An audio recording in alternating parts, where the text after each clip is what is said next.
We can talk to the Lord Chancellor, Alex Chalk, who joins us from Westminster. Very good to see you this morning. Can we talk about the barge to begin with? What is going on? It houses 500. There's only 15 people on it. 20 people are scared of water, apparently, so are now not going on it. I mean, it seems farcical, to be honest. Well, look, we are doing absolutely everything we can to ensure that the huge cost that the British people are facing at the moment, some £6 million a day on accommodation, is brought down. And that's why the Home Office has secured this barge. And we will do everything we properly and lawfully can to ensure that people come out of those expensive hotels onto the barge, which, you know, we think is safe and decent accommodation, so that, yes, of course, we're fair to individuals, but we've also got to be fair to the British people as well, because they are the ones who are funding this. And that's why we will do everything we can to ensure we can get more people onto the barges. I think you're alluding to the fact there have been some legal challenges. Well, we will meet those legal challenges, and we will do everything we can to address them, to win the day, and to ensure that more people get on that barge. But just 15 so far on the Bibby Stockholm. I mean, it's moving at a snail's pace, isn't it? It's not doing anything to tackle that huge backlog of 50,000 people, 50,000 migrants that are currently in hotels. It's costing us £2.2 billion a year. I mean, the system is broken, isn't it?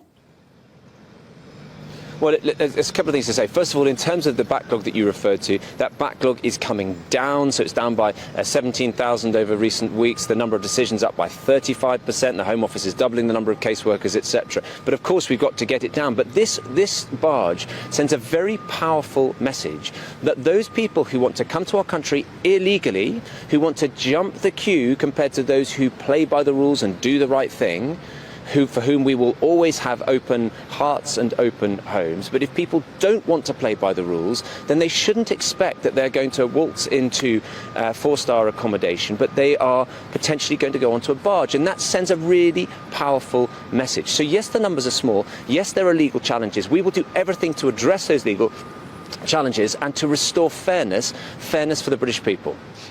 Talking of sort of playing by the rules, what's going on with immigration lawyers then, that so much so that the Home Secretary says she wants to crack down and send some of them to jail if they're misbehaving? Are we talking about people blatantly breaking the law or exploiting loopholes in the law? What are we looking at here? Right, so this is really, really important. So we are launching today Professional Enablers Task Force, which is designed to ramp up our ability to hold to account, to bring to justice that minority of professionals, particularly lawyers, who abuse their position to break the law, right? So this is really important. We're talking about a tiny minority. The overwhelming majority do an excellent job on behalf of their clients. But where they literally make stuff up, dishonestly use their position to try to aid and abet illegal migration, then it's absolutely right that the regulatory authorities come down on them like a ton of bricks. So through this Prison Enablers Task Force, we are transforming our ability to bring people to account. So that's additional training within the Home Office to identify fraud, then to report it to the correct body, and then to support those bodies by providing them with the evidence that they need to hold people to account. So, you know, most lawyers do a fantastic job, but those that don't, those that abuse their position and act illegally, it's very important the system comes down on that like a ton of bricks.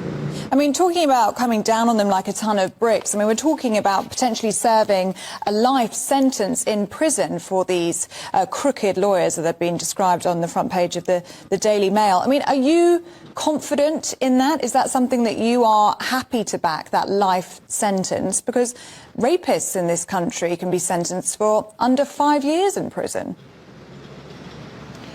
Right, so, you know, I'm a barrister by background, and for the overwhelming majority of lawyers who do the right thing, they want to absolutely make sure that crooked lawyers are rooted out, root and branch. So there's been life imprisonment for those who aid and abet illegal migration for many, many years. And yes, I'm absolutely comfortable that those who breach their professional duties, who act illegally, should be convicted, punished and disgraced. I'm entirely comfortable with that, and indeed there are various various agencies, whether it's the Office of Immigration Services Commissioner, the National Crime Agency, the CPS, they should all be playing their part in rooting out illegal practice. Professionals should not have some kind of immunity simply because they're lawyers, and I speak as one myself. If they behave badly, if they behave illegally, they deserve to be held to account. Can we move on to a slightly different area, the sort of green agenda, if you like? And we know, obviously, the Prime Minister's made moves with these new oil and gas licences and all this sort of thing. What do you make of what George Eustice, former Environment Secretary, has had to say about oil and those people who use oil to heat their homes because they're off the grid? There's a ban coming into force in 3 years. He's saying, yeah, that's not fair. It's a ULEZ-style disaster on sort of rural communities. Right. Well, I mean, that specific area, part of portfolio is for a different part of government. But I think what I can say is this: we are absolutely committed to our green targets. That's fine, you know, the 2030 about vehicles and so on. But we are going to do so in a way that is proportionate and that is pragmatic. So when, for example, it comes to issues about whether we should have drilling licenses in the North Sea, it's absolutely right we should do that, not just for energy security, but because, by the way, it is a greener thing to do. Those people who say, no, what you want to be doing is importing it from America or importing it from parts of Africa, etc. They're not actually considering some of the carbon costs of doing that. It's much more carbon intensive to do so. So in respect of the boiler, as I say, that's a matter for another department. We're committed to the targets, but we are going to do so in a way that is proportionate and that takes account of the cost of living pressures that people are under. Mr. Chalk, I wanted to ask you about the GB News campaign that we're running at the moment. I hope you're familiar with it. It's called Don't Kill Cash. Currently on 250,000 signatures, people wanting to keep cash as legal tender. Is that something that you support?